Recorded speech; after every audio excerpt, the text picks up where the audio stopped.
En la teoría se recomienda que el pH se encuentre en un término neutro, ya que favorece el crecimiento de las plantas y que sea entre un intervalo entre 6 y 8. Si el pH es ácido puede provocar alteraciones en los minerales y inestabilidad en la estructura del suelo. Por el contrario, si es alcalino, las arcillas pueden dispersarse y destruirse la estructura. Esta prueba va a funcionar bajo el principio de que si se mezcla una sustancia alcalina y una sustancia ácida, se va a provocar un efecto como de efervescencia. Voy a iniciar poniendo en este recipiente una muestra de suelo para comprobar si mi suelo es ácido. Agrego agua, agito, agrego otro poquito de agua.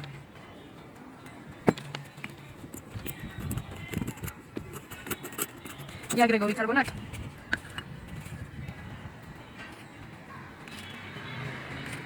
Mezclo. Ahí comprobando si mi muestra de suelo es alcalina.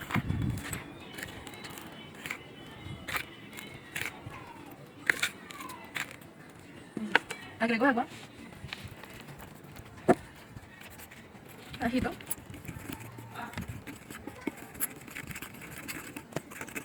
Y agrego vinagre.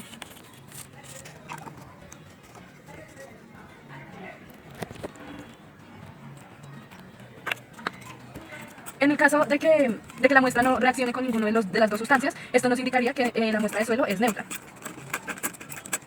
Mezclamos. Vamos a observar los resultados obtenidos en la determinación del pH de la muestra de suelo.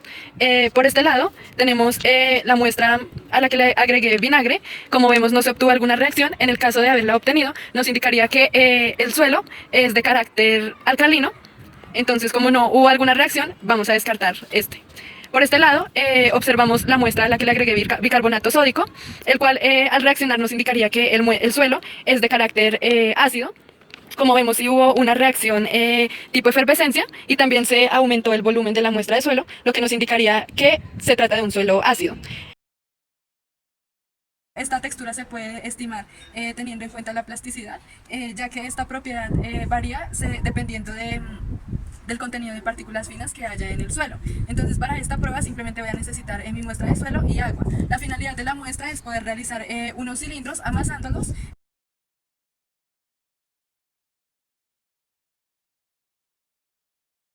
Aquí ya estoy amasando mi muestra con humedecida previamente y voy a tomar una cantidad para poder intentar hacer un cilindro de más o menos 3 centímetros, de 3 milímetros, perdón. Ahora voy a intentar hacer un círculo, o sea, como un anillo, para verificar si se trata de un suelo equilibrado. Pues, aparentemente sí dejó. Ahora voy a intentar hacerlo más delgado para poder hacer... bueno, vemos que el suelo la muestra se empezó a romper.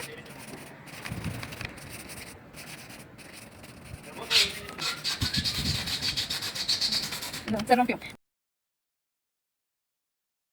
Mediante una prueba de sedimentación en la que las partículas de mayor tamaño sedimentarán primero. Esto con el fin de que tener como un indicio de qué contenido de arenas, limo y arcilla se encuentran en mi muestra. Para esto únicamente voy a necesitar agua, un recipiente y mi muestra de suelo. Inicialmente voy a envasar mi muestra de suelo en este recipiente.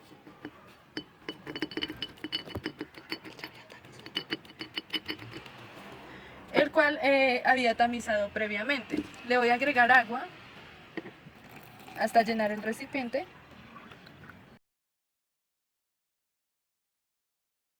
Pasadas las 24 horas se procede a realizar la medición de la altura de las capas que se alcanzó durante la sedimentación.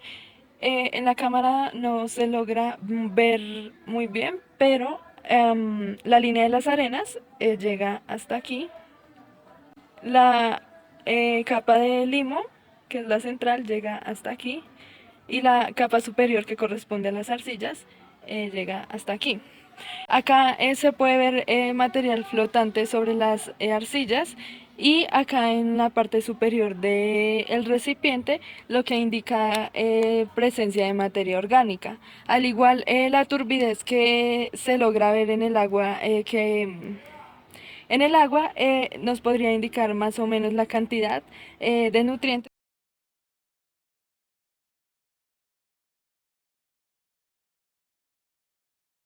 El principio de funcionamiento de esta prueba es que el agua oxigenada reacciona con la catalasa, que es una enzima que se encuentra en los tejidos de las células de los seres vivos y influye también en el metabolismo celular.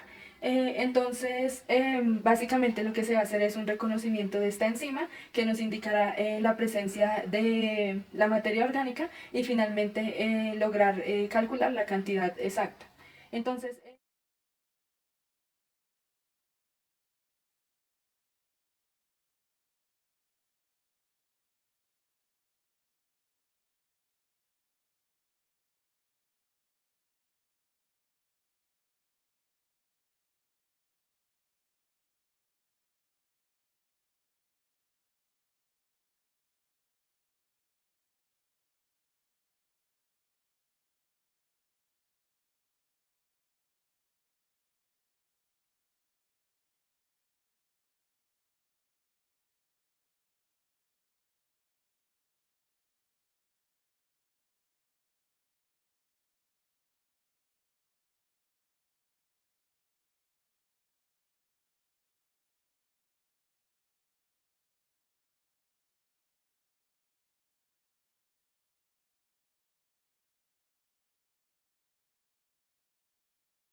lo más importante es conocer la cantidad de agua que un suelo es capaz de retener.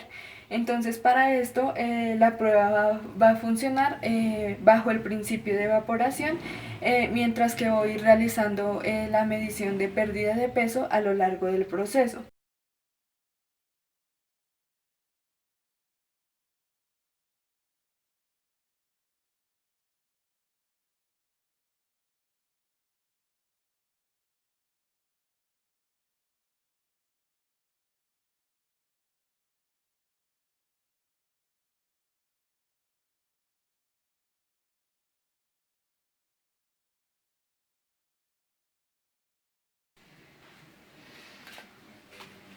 Después de que terminó de enfriar, vamos a proceder a realizar el peso final, que es ya el que corresponde al peso seco.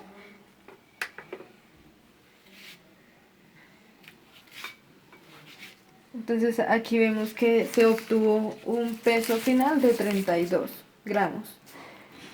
Y ya después de esto se aplica la ecuación matemática para poder determinar el porcentaje de humedad que había en este suelo. La determinación de la cantidad de aire en el suelo se realiza ya que esta es la reserva directa de oxígeno de los organismos que viven en el suelo. Esta prueba funciona bajo el principio de que si tomo una muestra de suelo inalterada y la introduzco en un medio líquido, este líquido me va a desplazar el aire contenido en el suelo y la diferencia entre la suma del volumen de suelo y de agua menos, menos el volumen de la combinación va a ser la cantidad de aire que se encontraba en la muestra de suelo. Entonces lo que hice fue, cuando tomé mi muestra de suelo con este cilindro y con ayuda del martillo lo fui introduciendo en el suelo, evitando compactar el suelo para que quede lo menos alterada posible. Lo que voy a hacer es que la voy a traspasar a mi recipiente graduado. Entonces aquí, como se puede ver, ya traspasé mi muestra de suelo que tenía en el cilindro de volumen conocido, el cual era de 150 mililitros, y ahora lo que voy a hacer es que tomé un volumen de agua aproximadamente igual y lo voy a introducir en mi muestra de suelo.